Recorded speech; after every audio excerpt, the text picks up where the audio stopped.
ಹೃದಯಗಳನ್ನು ಶೋಧಿಸುವವನಾದ ಏಸು ಪ್ರಭುವಿನ ದಿವ್ಯನಾಮದಲ್ಲಿ ನಿಮ್ಮೆಲ್ಲರಿಗೂ ಸಮಗ್ರ ಸತ್ಯವೇದ ಅಧ್ಯಯನ ಕಾರ್ಯಕ್ರಮಕ್ಕೆ ಪ್ರೀತಿಯ ಸುಸ್ವಾಗತ. ಪ್ರಿಯರೇ, ನಮ್ಮ ಕಳೆದ ಕಾರ್ಯಕ್ರಮದಲ್ಲಿ ನಾವು ಏಸುವು ಫರಿಸಾಯ ಶಾಸ್ತ್ರಿಗಳನ್ನು ಖಂಡಿಸಿದ್ದು, ಆತನು ಯೆರೂಸಲೇಮಿಗಾಗಿ ದುಃಖಪಟ್ಟದ್ದು ಹಾಗೂ ಅದರ ನಾಶನವನ್ನು ಮುಂತಿಳಿಸಿದ್ದು ಎಂಬ 3 ಪ್ರಸ್ತಾಪಗಳನ್ನು ಅಧ್ಯಯನ ಮಾಡಿದೆವು. ಶಾಸ್ತ್ರಿ ಫರಿಸಾಯರು ಯಹೂದ್ಯರ ಬೋಧಕರಾಗಿದ್ದರು, ಬಹು ಧಾರ್ಮಿಕತೆಯಿಂದ ತುಂಬಿದವರಾಗಿದ್ದರು. ಆದರೆ ಯೇಸುವು ಅವರ ಹೊರಗಿನ ಜೀವಿತಕ್ಕಿಂತಲೂ ಆಂತರ್ಯವನ್ನು ನೋಡಿ ಅವರ ದುಷ್ಟ ಜೀವಿತದ ದೊಡ್ಡ ಪಟ್ಟಿಯನ್ನೇ ನೀಡಿದ್ದಾನೆ. ಅವರನ್ನು ಅಯ್ಯೋ ಕಪಟಿಗಳೇ, ದಾರಿ ತೋರಿಸುವ ಕುರುಡರೇ, ಹುಚ್ಚರೇ, ಹಾವುಗಳೇ, ಸರ್ಪ ಜಾತಿಯವರೇ, ಸುಣ್ಣ ಹಚ್ಚಿದ ಸಮಾಧಿಗಳಂತೆ ಜೀವಿಸುವವರೇ ಎಂದು ಬಹು ಕಠೋರವಾಗಿ ಕರೆದಿದ್ದಾನೆ. ಇಂತಹ ಧಾರ್ಮಿಕ ನಾಯಕರಿಂದ ತುಂಬಿದ್ದ ಯೆರೂಸಲೇಮನ್ನು ನೋಡಿ ಆತನು ದುಃಖಪಟ್ಟು ಅತ್ತನು. ಬಹು ಭವ್ಯವಾಗಿ ನಿಂತಿದ್ದ ಯೆರೂಸಲೇಮ್ ನಗರಿಯ ಮುಂದಿನ ನಾಶನವನ್ನು ಸಹ ಆತನು ತಿಳಿಸಿದನು. ನಮ್ಮ ಅಂತರಂಗವನ್ನು ಶುದ್ಧಪಡಿಸುವ ತಂದೆ ದೇವರ ಜೀವವುಳ್ಳ ವಾಕ್ಯವನ್ನು ಈಗ ಆತ್ಮನ ಸಹಾಯದಿಂದ ಧ್ಯಾನಿಸೋಣ. ಕರ್ತನಲ್ಲಿ ಪ್ರಿಯರೇ, ಬೇಗನೆ ಬರಲಿರುವ ನಮ್ಮ ರಕ್ಷಕನಾದ ಯೇಸು ಕ್ರಿಸ್ತನ ಪರಿಶುದ್ಧವುಳ್ಳ ನಾಮದಲ್ಲಿ ನಿಮ್ಮೆಲ್ಲರಿಗೂ ನನ್ನ ಹೃದಯಪೂರ್ವಕವಾದ ವಂದನೆಗಳು. ಬನ್ನಿರಿ ಪ್ರಿಯರೇ, ಮತ್ತಾಯನು ಬರೆದ ಸುವಾರ್ತೆಯ ಧ್ಯಾನವನ್ನು ಮುಂದುವರಿಸುವ ಹಾಗೆ ಯೇಸು ಶಿಷ್ಯರ ಪ್ರಶ್ನೆಗಳಿಗೆ ಉತ್ತರ ನೀಡಿದ್ದು ಎಂಬುದನ್ನು ನೋಡೋಣ. ಅವರ ಮೊದಲನೆಯ ಪ್ರಶ್ನೆ, ಅದು ಯಾವಾಗ ಆಗುವುದು, ಅಂದರೆ ಕಲ್ಲಿನ ಮೇಲೆ ಕಲ್ಲು ಉಳಿಯದಂಥ ಸ್ಥಿತಿ ಯಾವಾಗ ಬರುವುದು ಎಂಬ ಪ್ರಶ್ನೆಯ ಉತ್ತರವು ಮತ್ತಾಯನ ಸುವಾರ್ತೆಯಲ್ಲಿ ಬರೆದಿಲ್ಲ. ಅದು ಲೂಕನ ಸುವಾರ್ತೆಯಲ್ಲಿಯೂ ಕೆಲವು ಭಾಗಗಳು ಮಾರ್ಕನ ಸುವಾರ್ತೆಯಲ್ಲಿಯೂ ಬರೆಯಲ್ಪಟ್ಟಿದೆ. ಮತ್ತಾಯನ ಸುವಾರ್ತೆಯಲ್ಲಿ ಅದು ಯಾಕೆ ಬರೆಯಲ್ಪಟ್ಟಿಲ್ಲ? ಯಾಕಂದರೆ ಇದು ರಾಜ್ಯದ ಕುರಿತ ಸುವಾರ್ತೆಯಾಗಿದೆ. ರಾಜನನ್ನು ತೋರಿಸುವಂತಹದ್ದು. ಕ್ರಿಸ್ತ ಶಕ 70ರಲ್ಲಿ ನಡೆದ ಯೆರೂಸಲೇಮಿನ ನಾಶನವು ನಾವು ಜೀವಿಸುವ ಈ ಕಾಲಕ್ಕೆ ಸಂಬಂಧಪಟ್ಟದಾಗಿದ್ದು, ಅರಸನು ಆಗಮಿಸಲಿರುವ ಭವಿಷ್ಯದ ಕಾಲಕ್ಕೆ ಸಂಬಂಧಪಟ್ಟದಲ್ಲ. ಆದ್ದರಿಂದ ಮತ್ತಾಯನು ಅದನ್ನು ಸೇರಿಸಿಕೊಳ್ಳಲಿಲ್ಲ. ಪ್ರಿಯರೇ, ಮೊದಲನೆಯ ಪ್ರಶ್ನೆಗೆ ಯೇಸು ಕೊಟ್ಟ ಉತ್ತರವನ್ನು ಲೂಕನು ಬರೆದ ಸುವಾರ್ತೆಯಲ್ಲಿನ ಭಾಗದಿಂದ ಓದಿಕೊಳ್ಳೋಣ. ಲೂಕನು ಬರೆದ ಸುವಾರ್ತೆ 21ನೇ ಅಧ್ಯಾಯ 20ನೇ ವಚನದಿಂದ 24ನೇ ವಚನದವರೆಗೆ ಬರೆಯಲ್ಪಟ್ಟಿದೆ. ಅಲ್ಲಿ ಹೀಗೆ ನೋಡುತ್ತೇವೆ: ಆದರೆ ದಂಡುಗಳು ಯೆರೂಸಲೇಮ್ ಪಟ್ಟಣಕ್ಕೆ ಮುತ್ತಿಗೆ ಹಾಕಿರುವುದನ್ನು ನೀವು ಕಾಣುವಾಗ ಅದು ಹಾಳಾಗುವ ಕಾಲ ಸಮೀಪವಾಯಿತೆಂದು ತಿಳುಕೊಳ್ಳಿರಿ. ಆಗ ಯೂದಾಯದಲ್ಲಿರುವವರು ಬೆಟ್ಟಗಳಿಗೆ ಓಡಿ ಹೋಗಲಿ, ಆ ಪಟ್ಟಣದಲ್ಲಿರುವವರು ಅದರೊಳಗಿಂದ ಹೊರಟು ಹೋಗಲಿ, ಹಳ್ಳಿಯವರು ಅದರೊಳಕ್ಕೆ ಹೋಗದಿರಲಿ. ಯಾಕಂದರೆ ಬರೆದಿರುವುದೆಲ್ಲ ನೆರವೇರುವುದಕ್ಕಾಗಿ ಅವು ದಂಡನೆಯ ದಿವಸಗಳಾಗಿವೆ. ಆ ದಿನಗಳಲ್ಲಿ ಬಸುರಿಯರಿಗೂ ಮೊಲೆ ಕೂಸಿರುವ ಹೆಂಗಸರಿಗೂ ಆಗುವ ಕಷ್ಟವನ್ನು ಏನು ಹೇಳಲಿ? ಈ ಸೀಮೆಯ ಮೇಲೆ ಮಹಾವಿಪತ್ತು, ಈ ಜನರಿಗೆಲ್ಲ ಉಗ್ರ ದಂಡನೆಯೂ ಆಗುವುದು. ಅವರು ಕತ್ತಿಯ ಬಾಯಿಗೆ ಬೀಳುವರು, ಅವರನ್ನು ಅನ್ಯ ದೇಶಗಳಿಗೆಲ್ಲ ಸೆರೆ ಹಿಡಿದುಕೊಂಡು ಹೋಗುವರು. ಅನ್ಯ ದೇಶದವರ ಸಮಯಗಳು ಪೂರೈಸುವ ತನಕ ಯೆರೂಸಲೇಮ್ ಪಟ್ಟಣವು ಅನ್ಯ ದೇಶದವರಿಂದ ತುಳಿದಾಡಲ್ಪಡುತ್ತಿರುವುದು ಎಂಬುದಾಗಿ. ಕರ್ತನಲ್ಲಿ ಪ್ರಿಯರೇ, ಕರ್ತನಾದ ಯೇಸು ಈ ಮಾತುಗಳನ್ನಾಡುವಾಗ ಅಲ್ಲಿದ್ದವರಲ್ಲಿ ಅನೇಕರು ಮುಂದೆ ಕ್ರಿಸ್ತ ಶಕ 70ರಲ್ಲಿ ರೋಮ್ ಸೈನಿಕರು ಪಟ್ಟಣಕ್ಕೆ ಮುತ್ತಿಗೆ ಹಾಕಿ ಇತರ ಭಾಗಗಳಿಂದ ಅದನ್ನು ಪ್ರತ್ಯೇಕಿಸಿ ಅದರ ಗೋಡೆಗಳನ್ನು ಕೆಡವಿ ಒಳನುಗ್ಗಿದಾಗ ಅದನ್ನು ಕಣ್ಣಾರೆ ಕಂಡಿದ್ದಿರಬಹುದು. ರೋಮನ್ನರು ಮಾಡಿದ ಕಾರ್ಯಗಳು ಭಯಂಕರವಾದದ್ದು. ಅವರು ಇಡೀ ಪಟ್ಟಣವನ್ನೇ ನೆಲಸಮಗೊಳಿಸಿದರು. ಅದು ಚರಿತ್ರೆಯಲ್ಲೇ ಅತೀ ಕೆಟ್ಟದಾದ ನಾಶನವಾಗಿತ್ತು. 6 ಶತಮಾನಗಳ ಹಿಂದೆ ನೆಬುಕದ್ನೆಚ್ಚರನು ಮಾಡಿದ ನಾಶನಕ್ಕಿಂತಲೂ ಇದು ಭಯಂಕರವಾದದ್ದಾಗಿತ್ತು. ರೋಮನ್ನರು ಕ್ರಿಸ್ತ ಶಕ 70ರಲ್ಲಿ ಯೆರೂಸಲೇಮನ್ನು ನಾಶ ಮಾಡಿದಾಗ ಈ ಒಲಿವ ಪ್ರವಚನದ ಮೊದಲ ಭಾಗವು ನೆರವೇರಿತು. ಕರ್ತನಲ್ಲಿ ಪ್ರಿಯರೇ, ಶಿಷ್ಯರು ಕೇಳಿದ ಉಳಿದೆರಡು ಪ್ರಶ್ನೆಗಳಿಗೂ ಯೇಸು ಕ್ರಮ ಪ್ರಕಾರವಾಗಿ ಉತ್ತರಿಸುತ್ತಾನೆ. ಆತನು ಅವರ ಕೊನೆಯ ಪ್ರಶ್ನೆಗೆ ಮೊದಲು ಉತ್ತರಿಸಿ 2ನೇ ಪ್ರಶ್ನೆಗೆ ಕೊನೆಗೆ ಉತ್ತರಿಸುತ್ತಾನೆ. ಮೊದಲಿಗೆ ಆತನು ಲೋಕಾಂತ್ಯದ, ಅಂದರೆ ಯುಗಾಂತ್ಯದ ಕುರಿತಾಗಿ ತಿಳಿಯಪಡಿಸುತ್ತಾನೆ.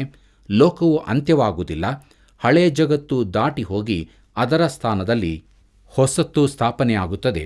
ಅದು ಹಳೆಯ ಕಾರನ್ನು ಹೊಸದರೊಂದಿಗೆ ಬದಲಾಯಿಸಿದಂತಿರುತ್ತದೆ. ಅದರಂತೆ ಯೇಸುವು ಹಳೆಯ ಜಗತ್ತನ್ನು ಹೊಸದರೊಂದಿಗೆ ಬದಲಾಯಿಸುತ್ತಾನೆ. ಲೋಕವು ಮುಗಿದು ಹೋಗುವುದಿಲ್ಲ, ಆದರೆ ಒಂದು ಯುಗವು ಕೊನೆಗೊಳ್ಳುತ್ತದೆ. ಇದೇ ಮಾತನ್ನು ಉಪಯೋಗಿಸಿ ಶಿಷ್ಯರು ಯೇಸುವಿನೊಂದಿಗೆ ಪ್ರಶ್ನೆ ಕೇಳುತ್ತಾ ಇದ್ದಾರೆ. ಮುಂದುವರೆದು ನಾವು ನೋಡುತ್ತೇವೆ, ಆ ಯುಗದ ಗುಣಲಕ್ಷಣಗಳ ಕುರಿತು ಯೇಸು ತಿಳಿಸುತ್ತಿದ್ದಾನೆ. ನಮ್ಮ ಧ್ಯಾನವನ್ನು ಮುಂದುವರಿಸುವ ಹಾಗೆ ಮತ್ತಾಯನ ಬರೆದ ಸುವಾರ್ತೆ 24ನೇ ಅಧ್ಯಾಯ 4ನೇ ವಚನವನ್ನು ನೋಡೋಣ. ಯೇಸು ಅವರಿಗೆ ಉತ್ತರವಾಗಿ ಹೇಳಿದ್ದೇನೆಂದರೆ, ಯಾರಾದರೂ ನಿಮ್ಮನ್ನು ಮೋಸಗೊಳಿಸಾರೋ ನೋಡಿಕೊಳ್ಳಿರಿ ಎಂಬುದಾಗಿ. ಯಾರು ನಿಮ್ಮನ್ನು ಮೋಸಗೊಳಿಸದಂತೆ ನೋಡಿಕೊಳ್ಳಿರಿ ಎಂಬುದಾಗಿ ನೋಡುವುದಾದರೆ ಈ ಮಾತು ಈ ಯುಗಕ್ಕೆ ತಕ್ಕ ಮಾತಾಗಿರುತ್ತದೆ. ಕರ್ತನು ಈ ಎಚ್ಚರಿಕೆ ಮಾತನ್ನು ಹೇಳುವುದೇಕೆ ಅಂದರೆ, ಆ ಕಾಲದಲ್ಲಿ, ಅದರಲ್ಲೂ ಸಂಕಟ ಕಾಲದಲ್ಲಿ ಕ್ರಿಸ್ತ ವಿರೋಧಿ ಬರುತ್ತಾನೆ ಮತ್ತು ಆಗ ತುಂಬ ಮೋಸಗೊಳಿಸುವಂಥದ್ದು ಇರುತ್ತದೆ. ಪ್ರಿಯರೇ, ನಾವು ಸುಳ್ಳು ಪ್ರವಾದಿಗಳ ಕುರಿತು ಚಿಂತಿಸಬೇಕಾಗಿಲ್ಲ. ಯಾಕಂದರೆ ಈ ದಿನಗಳಲ್ಲಿ ಯಾರಾದರೂ ಪ್ರವಾದಿಸತೊಡಗಿದರೆ ನಾವು ಅವರನ್ನು ಗಮನಿಸದೇ ಇರುವುದು ಒಳ್ಳೆಯದು. ಆದರೂ ನಾವು ಸುಳ್ಳು ಬೋಧಕರ ಕುರಿತಾಗಿ ಎಚ್ಚರದಿಂದಿರಬೇಕು. ತುಂಬ ಸುಳ್ಳು ಬೋಧಕರು ನಮ್ಮ ಸುತ್ತಲೂ ಇರುತ್ತಾರೆ. ನಾವು ವಾಕ್ಯದ ಬೆಳಕಿನಲ್ಲಿ ಅವರನ್ನು ಪರೀಕ್ಷಿಸಬೇಕು. ಪ್ರೀತಿಯುಳ್ಳ ದೇವಜನರೇ, ಮುಂದುವರೆದು ನಮ್ಮ ಧ್ಯಾನದಲ್ಲಿ ಮತ್ತಾಯನ ಬರೆದ ಸುವಾರ್ತೆ 24ನೇ ಅಧ್ಯಾಯ 5ನೇ ವಚನವನ್ನು ನೋಡೋಣ. ಯಾಕಂದರೆ ಅನೇಕರು ಬಂದು ನನ್ನ ಹೆಸರನ್ನು ಎತ್ತಿಕೊಂಡು ನಾನು ಕ್ರಿಸ್ತನು ಎಂದು ಹೇಳಿ ಎಷ್ಟೋ ಜನರನ್ನು ಮೋಸಗೊಳಿಸುವರು ಎಂಬುದಾಗಿ. ಪ್ರಿಯರೇ, ಯುಗಾಂತ್ಯದ ಕಾಲಕ್ಕೆ ಅನೇಕರು ತಾವು ಕ್ರಿಸ್ತನೆಂದು ಹೇಳಿಕೊಳ್ಳುತ್ತಾರೆ. ಇಂಥ ಅನೇಕರು ನಮ್ಮಲ್ಲಿಯೂ ಇರುವರು. ಕ್ರಿಸ್ತನು ಪರಿಶುದ್ಧ ನಿವಾಸದ ಪರಲೋಕದಿಂದ ಭೂಮಿಗೆ ಒಂದು ದಿನ ಇಳಿದು ಬಂದು ಎಲ್ಲ ಸಮಸ್ಯೆಗಳನ್ನು ಪರಿಹಾರ ಮಾಡುವನು. ಈಗಲೂ ಅನೇಕ ಕ್ರಿಸ್ತ ವಿರೋಧಿಗಳು ಇರುತ್ತಾರೆ. ಆದರೆ ಯುಗದ ಅಂತ್ಯದಲ್ಲಿ ಒಬ್ಬನೇ ಕ್ರಿಸ್ತ ವಿರೋಧಿ ಎದ್ದು ಕ್ರಿಸ್ತನನ್ನು ಎದುರಿಸಿ ತಾನೇ ಸರ್ವಾಧಿಕಾರಿ ಎಂದು ಹೇಳಿಕೊಳ್ಳುತ್ತಾನೆ. ಕರ್ತನಲ್ಲಿ ಪ್ರಿಯರೇ, ಮುಂದುವರೆದು ನಮ್ಮ ಧ್ಯಾನದಲ್ಲಿ ಮತ್ತಾಯನ ಬರೆದ ಸುವಾರ್ತೆ 24ನೇ ಅಧ್ಯಾಯ 6ನೇ ವಚನ ನೋಡುತ್ತೇವೆ. ಇದಲ್ಲದೆ ಯುದ್ಧಗಳಾಗುವುದನ್ನು, ಯುದ್ಧವಾಗುವ ಹಾಗಿದೆ ಎಂಬ ಸುದ್ದಿಗಳನ್ನು ನೀವು ಕೇಳಬೇಕಾಗಿರುವುದು. ಕಳವಳ ಪಡದಂತೆ ನೋಡಿಕೊಳ್ಳಿರಿ, ಯಾಕಂದರೆ ಹಾಗಾಗುವುದು ಅಗತ್ಯ. ಆದರೂ ಇದು ಇನ್ನೂ ಅಂತ್ಯಕಾಲವಲ್ಲ ಎಂಬುದಾಗಿ. ಪ್ರಿಯರೇ, ಯುದ್ಧಗಳಾಗುವುದು, ಯುದ್ಧಗಳ ಸುದ್ದಿಗಳು ಯುಗಾಂತದ ಸೂಚನೆಗಳಲ್ಲ. ಯೇಸು ಶಿಷ್ಯರ ಆಗಿನ ಕಾಲಕ್ಕೂ ಯುಗಾಂತ್ಯಕ್ಕೂ ನಡುವಣ ಅವಧಿಯನ್ನು ಜೋಡಿಸುತ್ತಿದ್ದಾನೆ. ಮಹಾಯುದ್ಧಗಳಾದಾಗ ನಾವು ಯುಗಾಂತ್ಯಕ್ಕೆ ಬಂದಿದ್ದೇವೆಂದು ಯೋಚಿಸುವುದು ಸಾಮಾನ್ಯ. ಆದರೆ ಇದು ಸರಿಯಲ್ಲ. ಕಳೆದ ಅನೇಕ ಸಾವಿರ ವರ್ಷಗಳಲ್ಲಿ ತುಂಬ ದೊಡ್ಡ ಯುದ್ಧಗಳು ನಡೆದಿವೆ. ಕೇವಲ 200 ವರ್ಷಗಳಷ್ಟು ಮಾತ್ರ ಸಮಾಧಾನದ ಕಾಲವಿತ್ತು. 1ನೇ ಮಹಾಯುದ್ಧದ ಕಾಲದಲ್ಲಿ ಲೋಕಾಂತ್ಯವಾಗಲಿದೆ ಎಂಬುದಾಗಿ ಅನೇಕ ಪುಸ್ತಕಗಳು ಬರೆಯಲ್ಪಟ್ಟದರ ಕುರಿತು ನನ್ನ ಹೆತ್ತವರು ಮಾತಾಡಿಕೊಳ್ಳುತ್ತಿದ್ದರು. 1ನೇ ಮಹಾಯುದ್ಧವು ಜನರಲ್ಲಿ ಈ ರೀತಿಯ ಭ್ರಮೆ ಹುಟ್ಟಿಸಿತ್ತು. ಆದರೆ ಯುದ್ಧದ ಬಳಿಕ ಇಡೀ ಜಗತ್ತಿನಲ್ಲಿ ಜನರಲ್ಲಿ ನಿರಾಶೆ ಕವಿದಿತ್ತು. 2ನೇ ಮಹಾಯುದ್ಧದಲ್ಲಿ ಅಣುಬಾಂಬು ಉಪಯೋಗಿಸಲ್ಪಟ್ಟಿತು. ನಾವು 2ನೇ ಮಹಾಯುದ್ಧದಿಂದ ಬಹುದೂರ ಬಂದಿದ್ದೇವೆ. ಆದರೂ ಯುಗಾಂತ್ಯಕ್ಕೂ ಇನ್ನೂ ಬಂದಿಲ್ಲ. ನಾವು ಸುಳ್ಳು ಬೋಧಕರ ಮಾತಿಗೆ ಕಿವಿಗೊಡುವುದನ್ನು ಬಿಟ್ಟು ಕರ್ತನ ಮಾತಿಗೆ ಕಿವಿಗೊಡತಕ್ಕದ್ದು. ಯುದ್ಧಗಳಾಗುವುದನ್ನು, ಯುದ್ಧಗಳ ಸುದ್ದಿಗಳನ್ನು ನಾವು ಕೇಳಲಿದ್ದೇವೆ. ಆದರೆ ಅದರಿಂದಾಗಿ ನಾವು ದೃಢೀಕೆಡದೆ ಇರೋಣ. ಈ ಸಂಗತಿಗಳು ನಡೆಯುತ್ತಲೇ ಇರುತ್ತವೆ. ಆದರೆ ಇದು ಇನ್ನೂ ಯುಗಾಂತ್ಯವಲ್ಲ. ಕರ್ತನಲ್ಲಿ ಪ್ರಿಯರೇ, ನಮ್ಮ ಧ್ಯಾನ ಮುಂದುವರಿಸುವ ಹಾಗೆ ಮತ್ತಾಯನ ಬರೆದ ಸುವಾರ್ತೆ 24ನೇ ಅಧ್ಯಾಯ 7 ಮತ್ತು 8ನೇ ವಚನಗಳು ನೋಡಿಕೊಳ್ಳೋಣ. ಅಲ್ಲಿ ಹೀಗೆ ಬರೆದದೆ, ಜನಕ್ಕೆ ವಿರುದ್ಧವಾಗಿ ಜನವು, ರಾಜ್ಯಕ್ಕೆ ವಿರುದ್ಧವಾಗಿ ರಾಜ್ಯವು ಏಳುವವು. ಅಲ್ಲಲ್ಲಿ ಬರಗಳೂ ಬರುವವು, ಭೂಕಂಪಗಳೂ ಆಗುವವು. ಇವೆಲ್ಲ ನೂತನ ಕಾಲ ಹುಟ್ಟುವ ಪ್ರಸವ ವೇದನೆಯ ಪ್ರಾರಂಭ ಎಂಬುದಾಗಿ. ಪ್ರಿಯರೇ, ಈ ಎಲ್ಲ ಸಂಗತಿಗಳು ಯುಗದ ವಿಶೇಷತೆಗಳೇ ಹೊರತು ಯುಗಾಂತ್ಯದ ಸೂಚನೆಗಳಲ್ಲ. ವಚನ 6ರಲ್ಲಿ ನೋಡುತ್ತೇವೆ, ಆದರೂ ಇದು ಇನ್ನೂ ಅಂತ್ಯಕಾಲವಲ್ಲ. ಸುಳ್ಳು ಕ್ರಿಸ್ತರು, ಯುದ್ಧಗಳ ವಾದಂತಿಗಳು, ಬರಗಾಲ, ಮಹಾವ್ಯಾಧಿಗಳು ಹಾಗೂ ಭೂಕಂಪಗಳು ಇವೆಲ್ಲವೂ ಸಭಾಯುಗದ ಈ ಕಾಲದ ಲಕ್ಷಣಗಳಾಗಿದ್ದು, ನಾವು ಯುಗಾಂತ್ಯಕ್ಕೆ ಸಮೀಪಿಸುತ್ತಿದ್ದಂತೆ ಇವು ಹೆಚ್ಚಾಗಲಿವೆ. ಜನಸಂಖ್ಯಾ ಸ್ಫೋಟವು ಜಗತ್ತನ್ನೇ ದಿಗ್ಭ್ರಮೆಗೊಳಿಸಿದೆ. ಹಸಿವಿನಿಂದಾಗಿ ಮಿಲಿಯಗಟ್ಟಲೆ ಜನರು ಸಾಯುತ್ತಿದ್ದಾರೆ. ಈ ಪರಿಸ್ಥಿತಿಗಳು ಹೆಚ್ಚಾಗುತ್ತಾ ಹೋಗುತ್ತವೆ. ಕ್ಷಾಮದ ಕಪ್ಪು ಕುದುರೆಯು ಇನ್ನೂ ಕಾಣಿಸಿಕೊಂಡಿಲ್ಲ. ಆದರೆ ಯುಗವು ಅಂತ್ಯವಾಗುವಾಗ ಕಪ್ಪು ಕುದುರೆಯು ಅದರ ಸವಾರನು ಕಾಣಿಸಿಕೊಳ್ಳುತ್ತಾರೆ. ನಾವು ಈಗ ನೋಡುವಂತಾದು ಈ ಸಂಕಟಗಳ ಆರಂಭ ಮಾತ್ರ. ಬನ್ನಿ ಪ್ರಿಯರೇ, ಮುಂದುವರೆದು ನಾವು ನೋಡುತ್ತೇವೆ ಸೂಚನೆಗಳೊಂದಿಗೆ ಸಂಕಟ ಕಾಲದ ಪ್ರಾರಂಭ ಎಂಬುದಾಗಿ. ಈಗ ಕರ್ತನಾದ ಯೇಸು ಸಂಕಟ ಕಾಲದ ಸಮಯದ ಕುರಿತಾಗಿ ಮಾತಾಡುತ್ತಾನೆ. ನಾನು, ನೀವು ಸಭಾಯುಗದಲ್ಲಿ, ಅಂದರೆ ಪವಿತ್ರಾತ್ಮನ ಯುಗದಲ್ಲಿ ಜೀವಿಸುತ್ತಿದ್ದೇವೆ. ಇಂದಿನ ಜಗತ್ತಿನ ಜನರನ್ನು ಸತ್ಯವೇದವು 3 ವಿಭಾಗಗಳಾಗಿ ಮಾಡುತ್ತದೆ. ಮೊದಲನೆಯದು ಯಹೂದ್ಯರು, ಎರಡನೇದು ಯಹೂದ್ಯರಲ್ಲದವರು ಹಾಗೂ ಮೂರನೆಯದು ದೇವರ ಸಭೆ. ಪ್ರಿಯರೇ, ಈ ಯುಗದಲ್ಲಿ ದೇವರು ಯಹೂದ್ಯರಿಂದಲೂ ಅನ್ಯರಿಂದಲೂ ತನ್ನ ಹೆಸರು ಹೇಳಿಕೊಳ್ಳುವವರನ್ನಾಗಿ ಕರೆದು ಮೂರನೇ ಗುಂಪಾದ ಸಭೆಯನ್ನಾಗಿ ಮಾಡಿದ್ದಾನೆ. ಈ ಮೂರನೇ ಗುಂಪೇ ಕ್ರಿಸ್ತನ ಎರಡನೇ ಬರೋಣದಲ್ಲಿ ಮೇಲಕ್ಕೆತ್ತಲ್ಪಡುವಂತಾದು. ಬಳಿಕ ಮಹಾಸಂಕಟ ಕಾಲವು ಪ್ರಾರಂಭವಾಗುತ್ತದೆ. ಈ ಆರಂಭದ ಕುರಿತಾಗಿ 9ನೇ ವಚನ ತಿಳಿಸುತ್ತದೆಂದು ನಾನು ನಂಬುತ್ತೇನೆ. ನಮ್ಮ ಧ್ಯಾನ ಮುಂದುವರಿಸುವ ಹಾಗೆ ಮತ್ತಾಯನ ಬರೆದ ಸುವಾರ್ತೆ 24ನೇ ಅಧ್ಯಾಯ 9ನೇ ವಚನ ನೋಡೋಣ. ಆಗ ನಿಮ್ಮನ್ನು ಉಪದ್ರವಕ್ಕೆ ಒಪ್ಪಿಸಿ ಕೊಲ್ಲುವರು, ನನ್ನ ಹೆಸರಿನ ನಿಮಿತ್ತ ನಿಮ್ಮನ್ನು ಎಲ್ಲ ಜನಾಂಗಗಳವರು ಹಾಗೆ ಮಾಡುವರು ಎಂಬುದಾಗಿ. ಪ್ರೀತಿಯುಳ್ಳ ಸಹೋದರ ಸಹೋದರಿಯರೇ, ಆಗ ನಿಮ್ಮನ್ನು ಉಪದ್ರವಕ್ಕೆ ಒಪ್ಪಿಸುವರು ಎಂಬುದಾಗಿ ನೋಡುವಾಗ ನೀವು ಅಂದರೆ ಯಾರು? ಆತನು ಆಗ ಸಭೆಯನ್ನುದ್ದೇಶಿಸಿ ಮಾತನಾಡಲಿಲ್ಲವೆಂಬುದು ಸ್ಪಷ್ಟವಾಗಿದೆ. ಆದರೆ ಇಸ್ರಾಯೇಲರೊಂದಿಗೆ ಮಾತನಾಡಿದ್ದಾನೆ. ಆತನು ಮಾತನಾಡಿದ ಈ ಉಪದ್ರವವು ಜಾಗತಿಕವಾಗಿ ನಡೆದ ಯಹೂದಿ ವಿರೋಧಿ ಘಟನೆಯಾಗಿದೆ. ಪ್ರಿಯರೇ, ನಿಜವಾದ ಸಭೆಯು ಈ ಲೋಕದಲ್ಲಿರುವವರೆಗೆ ಜಾಗತಿಕವಾದ ಯಹೂದಿ ದ್ವೇಷ ಇರಲಾರದು. ಆದರೆ ಕ್ರಿಸ್ತನ ಬರೋಣದಲ್ಲಿ ಸಭೆ ಮೇಲಕ್ಕೆತ್ತಲ್ಪಟ್ಟ ಮೇಲೆ ಅದು ಆರಂಭವಾಗಲಿದೆ. ಕರ್ತನಲ್ಲಿ ಪ್ರಿಯರೇ, ನಮ್ಮ ಧ್ಯಾನ ಮುಂದುವರಿಸುವ ಹಾಗೆ ಮತ್ತಾಯನ ಬರೆದ ಸುವಾರ್ತೆ 24ನೇ ಅಧ್ಯಾಯ 10 ಮತ್ತು 11ನೇ ವಚನವನ್ನು ನೋಡೋಣ. ಆಗ ಅನೇಕರು ಹಿಂಜರಿದು ಒಬ್ಬರನ್ನೊಬ್ಬರು ಹಿಡುಕೊಳ್ಳುವರು, ಒಬ್ಬರ ಮೇಲೊಬ್ಬರು ದ್ವೇಷ ಮಾಡುವರು. ಬಹುಮಂದಿ ಸುಳ್ಳು ಪ್ರವಾದಿಗಳು ಸಹ ಎದ್ದು ಅನೇಕರನ್ನು ಮೋಸಗೊಳಿಸುವರು ಎಂಬುದಾಗಿ. ಪ್ರಿಯರೇ, ಸಭೆಗೆ ಸುಳ್ಳು ಬೋಧಕರ ಕುರಿತಾಗಿ ಎಚ್ಚರಿಕೆ ನೀಡಿದಂತೆಯೇ ಯಹೂದ್ಯರಿಗೆ ಸುಳ್ಳು ಪ್ರವಾದಿಗಳ ಕುರಿತಾಗಿ ಎಚ್ಚರಿಕೆ ನೀಡಲಾಗಿದೆ. ಸಭೆಯು ಮೇಲಕ್ಕೆ ಎತ್ತಲ್ಪಟ್ಟ ಬಳಿಕ ಸುಳ್ಳು ಪ್ರವಾದಿಗಳ ಕುರಿತು ಎಚ್ಚರವಾಗಿರಬೇಕಾಗಿದೆ. ಮುಂದುವರೆದು ನಮ್ಮ ಧ್ಯಾನದಲ್ಲಿ ಮತ್ತಾಯನ ಬರೆದ ಸುವಾರ್ತೆ 24ನೇ ಅಧ್ಯಾಯ 12ನೇ ವಚನವನ್ನು ನೋಡೋಣ. ಇದಲ್ಲದೆ ಅಧರ್ಮವು ಹೆಚ್ಚಾಗುವುದರಿಂದ ಬಹುಜನರ ಪ್ರೀತಿಯು ತಣ್ಣಗಾಗಿ ಹೋಗುವುದು ಎಂಬುದಾಗಿ. ಕರ್ತನಲ್ಲಿ ಪ್ರಿಯರೇ, ಇದು ಒಂದು ಸೂತ್ರವಾಗಿದೆ. ನಮಗೆ ಅನ್ವಯಿಸಿಕೊಳ್ಳಬಹುದಾದ ಅನೇಕ ಸೂತ್ರಗಳು ಈ ಒಲಿವ ಪ್ರವಚನದಲ್ಲಿರುತ್ತದೆ. ಅಧರ್ಮವು ಹೆಚ್ಚಾಗುವಾಗ ಅನೇಕರ ಪ್ರೀತಿಯು ತಣ್ಣಗಾಗಿ ಹೋಗುತ್ತದೆ. ಯುಗಾಂತ್ಯದಲ್ಲಿ ಇದು ಇನ್ನೂ ಹೆಚ್ಚಾಗಿರುತ್ತದೆ. ಪ್ರೀತಿಯುಳ್ಳ ದೇವಜನರೇ, ಮುಂದುವರೆದು ನಮ್ಮ ಧ್ಯಾನದಲ್ಲಿ ಮತ್ತಾಯನ ಬರೆದ ಸುವಾರ್ತೆ 24ನೇ ಅಧ್ಯಾಯ 13ನೇ ವಚನವನ್ನು ನೋಡೋಣ. ಆದರೆ ಕಡೆಯವರೆಗೂ ತಾಳುವವನು ರಕ್ಷಣೆ ಹೊಂದುವನು ಎಂಬುದಾಗಿ. ಪ್ರಿಯರೇ, ಈ ವಚನ ಕೆಲವರನ್ನು ಅಲ್ಲಾಡಿಸುವಂತಾದು. ಕಡೆಯವರೆಗೆ ತಾಳುವವನು ಯಾರು ಎಂಬುದೇ ಪ್ರಶ್ನೆಯಾಗಿದೆ. ದೇವರು ಪ್ರಕೃತಿಯ ಶಕ್ತಿಗಳನ್ನು, ಕೆಟ್ಟದ್ದನ್ನು, ಒಳ್ಳೆಯದರ ಪ್ರಭಾವವನ್ನು ನಿಲ್ಲಿಸಿ ಬಿಡುತ್ತಾನೆಂದು ಪ್ರಕಟಣೆ ಪುಸ್ತಕದ ಅಧ್ಯಯನ ಮಾಡುವಾಗ ನಾನು ಕಂಡುಕೊಂಡೆ. ಹಾಗಾದರೆ ಕಡೆಯ ತನಕ ತಾಳುವವರು ಯಾರು? ಆತನು ಮೊದಲಿಗೆ ಭದ್ರವಾಗಿರಿಸಿದವರು. ಎಲ್ಲ ಕಾಲಗಳಲ್ಲಿಯೂ ಒಳ್ಳೆಯ ಕುರುಬನು ತನ್ನ ಕುರಿಗಳನ್ನು ಕೊನೆಯವರೆಗೂ ಕಾಯುತ್ತಾನೆ. ಆತನು 100 ಕುರಿಗಳೊಂದಿಗೆ ಪ್ರಾರಂಭಿಸಿದರೆ ಕೊನೆಯ ತನಕವೂ ಆ 100 ಕುರಿಗಳು ಉಳಿಯುತ್ತವೆ. ಪ್ರಿಯರೇ, ಹಂದಿಗಳು ಹಂದಿಗೂಡಿಗೆ ಹೋಗುತ್ತವೆ. ತಪ್ಪಿಹೋದ ಮಗಂದಿರು ತಮ್ಮ ತಂದೆಯ ಮನೆಯ ಹಾದಿಯನ್ನು ಕಂಡುಕೊಳ್ಳುತ್ತಾರೆ ಎಂದು ನಾನು ಯಾವಾಗಲೂ ಹೇಳುತ್ತೇನೆ. ಹಂದಿಯೊಂದು ತಂದೆಯ ಮನೆಯಲ್ಲಿರುವುದು, ಮಗನು ಹಂದಿಯ ಗೂಡಿನಲ್ಲಿರುವುದು ಅಸ್ವಾಭಾವಿಕವಾದದ್ದು. ಪೇತ್ರನು ಹೇಳುತ್ತಾನೆ ತನ್ನ 2ನೇ ಪತ್ರಿಕೆ 2ನೇ ಅಧ್ಯಾಯ 22ನೇ ವಚನದಲ್ಲಿ, ತೊಳೆದ ಹಂದಿ ಕೆಸರಿನಲ್ಲಿ ಹೊರಳುವುದಕ್ಕೆ ಹೋಯಿತು ಎಂಬುದಾಗಿ. ಪ್ರಿಯರೇ, ಒಂದು ವೇಳೆ ತಪ್ಪಿಹೋದ ಮಗನೊಂದಿಗೆ ಒಂದು ಹಂದಿ ಮರಿ ಹೋಯಿತು. ಅದನ್ನು ಚೆನ್ನಾಗಿ ತೊಳೆದು ಶುಚಿ ಮಾಡಿದರು. ಅದರ ಕೊರಳಿಗೆ ಚಂದದ ರಿಬ್ಬನ್ ಕಟ್ಟಿದರೆಂದು ಭಾವಿಸೋಣ. ಏನೇ ಮಾಡಿದರೂ ಆ ಹಂದಿ ಮರಿಯು ಆ ಮನೆಯಲ್ಲಿ ಉಳಿದುಕೊಳ್ಳುವುದಿಲ್ಲ. ಬೇಗದಲ್ಲೇ ತನ್ನ ಸ್ಥಳವಾದ ಹಂದಿಗೂಡಿಗೆ ಹೋಗುತ್ತದೆ. ಕೊನೆಯವರೆಗೂ ತಾಳುವವನು ರಕ್ಷಣೆ ಹೊಂದುವನು. ನಾವು ಕಾದು ನೋಡಬೇಕಾಗಿದೆ. ಕೆಲವೊಮ್ಮೆ ಒಬ್ಬ ಮಗನು, ಕ್ರೈಸ್ತನು, ಹಂದಿಗೂಡಿನೊಳಗೆ ಹೋಗಬಹುದು. ಆದರೆ ಅವನು ಮಗನಾಗಿರುವುದರಿಂದ ಖಂಡಿತವಾಗಿ ಹೊರಬರುತ್ತಾನೆ. ಯಾಕಂದರೆ ಅವನಿಗೊಬ್ಬ ಉತ್ತಮ ಕುರುಬನಿದ್ದಾನೆ. ಕಡೆಯವರೆಗೆ ತಾಳುವವನು ರಕ್ಷಣೆ ಹೊಂದುವನು.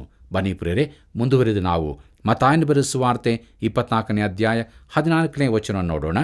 ಇದಲ್ಲದೆ ಪರಲೋಕ ರಾಜ್ಯದ ಈ ಸುವಾರ್ತೆಯು ಸರ್ವಲೋಕದಲ್ಲಿ ಎಲ್ಲ ಜನಾಂಗಗಳಿಗೆ ಸಾಕ್ಷಿಯಾಗಿ ಸಾರಲಾಗುವುದು, ಆಗ ಅಂತ್ಯ ಬರುವುದು ಎಂಬುದಾಗಿ.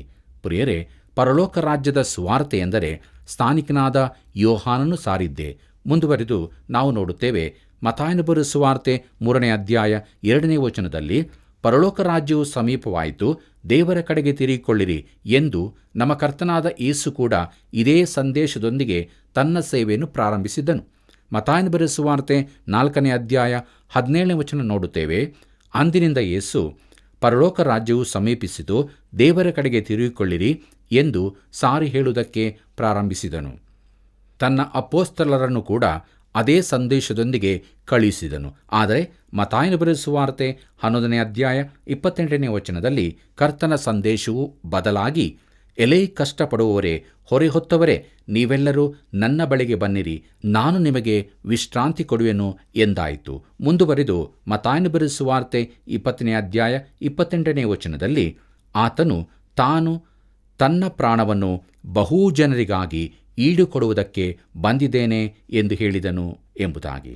ಪ್ರಿಯರೇ, ಕ್ರಿಸ್ತನ ಬರೋಣಕ್ಕಿಂತ ಮುಂಚೆ ಸಮರ್ಪಿಸಲ್ಪಟ್ಟ ಪ್ರತಿಯೊಂದು ಯಜ್ಞವು ಕ್ರಿಸ್ತನ ಕ್ರೂಜೆಯ ಕಡೆಗೆ ತೋರಿಸುವಂಥದ್ದಾಗಿತ್ತು.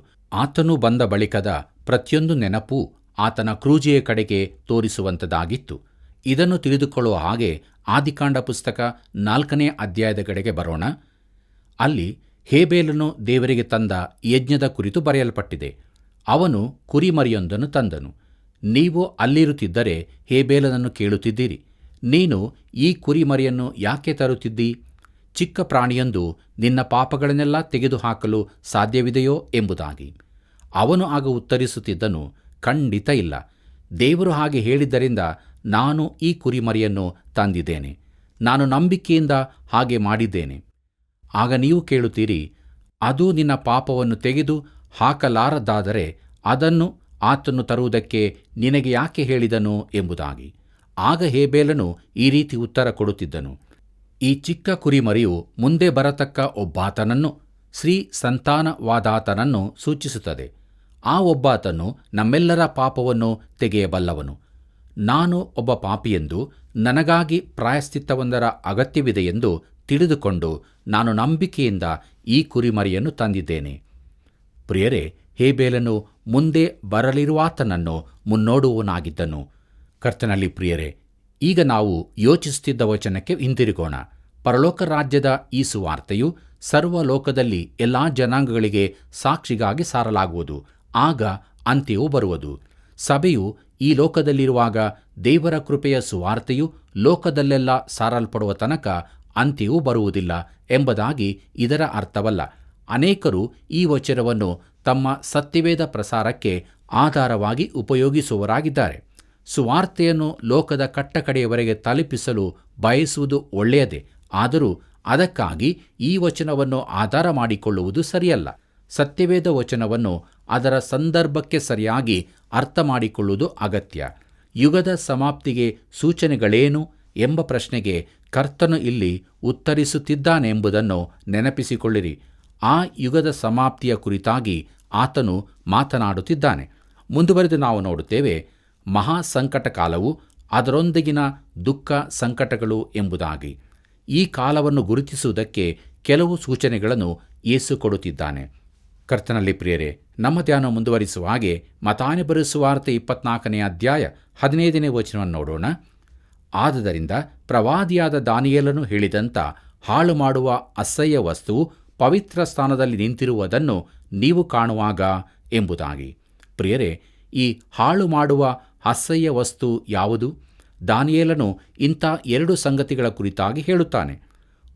ಒಬ್ಬನು ಯೆರೂಸಲೇಮನ್ನು ಹಾಳುಗೆಡವಿದ ಸಿರಿಯಾ ದೇಶದ ಅಂತಿಲೋಕಾಸ್ ಎಪಿಫಾನೇಸನು.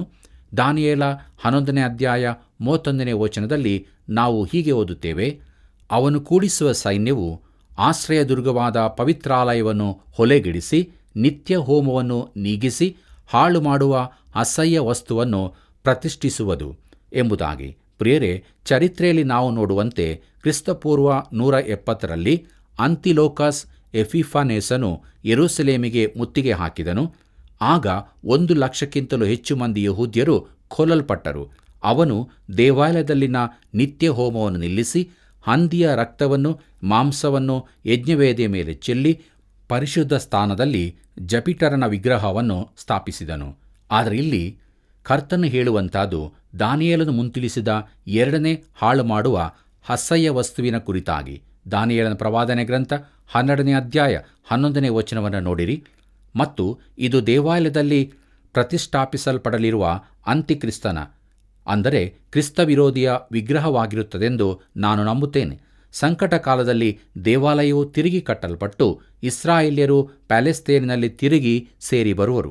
ಕರ್ತನಾದ ಯೇಸು ಇಲ್ಲಿ ಸಭೆಯ ಕುರಿತಾಗಿ ಹೇಳದೆ ದೇವಾಲಯದ ಕುರಿತಾಗಿ ಮಾತನಾಡುತ್ತಿದ್ದಾನೆಂಬುದು ಸ್ಪಷ್ಟವಾಗಿದೆ. ಯಾಕಂದರೆ ಸಭೆಯಲ್ಲಿ ಪರಿಶುದ್ಧ ಸ್ಥಳವೆಂಬುದು ಇರುವುದಿಲ್ಲ. ಆದರೆ ಕರ್ತನು ಹೇಳುವ ಹಾಳು ಮಾಡುವ ಅಸಹ್ಯ ವಸ್ತುವು ಯಾವುದೆಂಬುದು ಸರಿಯಾಗಿ ತಿಳಿದಿಲ್ಲ. ನಾವು ಊಹೆ ಮಾಡಬಹುದಷ್ಟೇ. ಕರ್ತನಲ್ಲಿ ಪ್ರಿಯರೇ, ನಾನು ಈ ಹಾಳು ಮಾಡುವ ಅಸಹ್ಯ ವಸ್ತುವಿನ ಕುರಿತಾಗಿ ಯೋಚಿಸುತ್ತಿಲ್ಲ. ಆದರೆ ಕಡೇ ಕಾಲದಲ್ಲಿನ ಜನರು ಅದನ್ನು ಹುಡುಕುತ್ತಿರುತ್ತಾರೆ. ಯಾಕಂದರೆ ಅವರು ಮಹಾಸಂಕಟ ಕಾಲದಲ್ಲಿ ಇದ್ದಾರೆ ಎಂಬುದಕ್ಕೆ ಇದೇ ಗುರುತಾಗಿರುತ್ತದೆ.